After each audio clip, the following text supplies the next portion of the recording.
Bonjour, vous vendez ou achetez un bien immobilier, les diagnostics techniques sont obligatoires et annexés au compromis de vente. Nous allons voir aujourd'hui quel en est l'intérêt pour les acquéreurs. Bonjour, je m'appelle Nathalie Kieffer, je suis conseillère en immobilier et je viens sur ces petites vidéos régulièrement vous apporter des aides, des astuces, des modes opératoires sur le marché immobilier actuel. Donc vous êtes acheteur, vous avez trouvé le bien qui vous convient parfaitement. Attention, avant de faire une proposition de prix, demandez à voir les diagnostics techniques de ce bien. Ils sont obligatoires, le vendeur va devoir les faire de toute façon pour le compromis. Je vous conseille de les avoir parcourus avant de faire des propositions. Ces diagnostics vont vous permettre d'avoir un état des lieux du bien sur des choses que peut-être vous n'aurez pas perçues vous-même.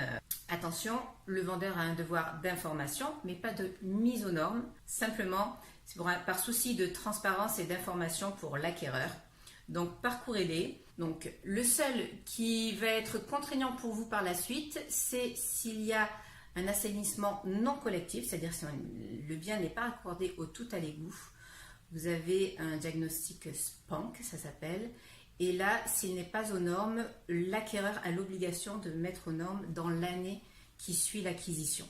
C'est le seul diagnostic qui va vous apporter des contraintes, mais donc il est d'autant plus important d'en avoir connaissance avant de vous positionner parce que selon la charge des travaux que ça peut entraîner, évidemment, ça fera l'objet d'une négociation auprès du vendeur. Alors, tous les diagnostics ne sont pas obligatoires sur chaque vente. Cela va dépendre de différents facteurs et là, ça va être vraiment au cas par cas.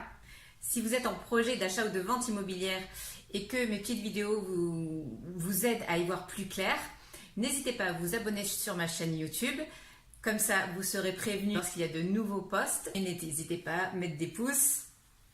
Et par contre, si vous avez des anecdotes à raconter ou si vous avez un vécu concernant les diagnostics en tant que vendeur ou acquéreur, allez-y, mettez un commentaire, ça m'intéresse de manière à partager et échanger les expériences de chacun.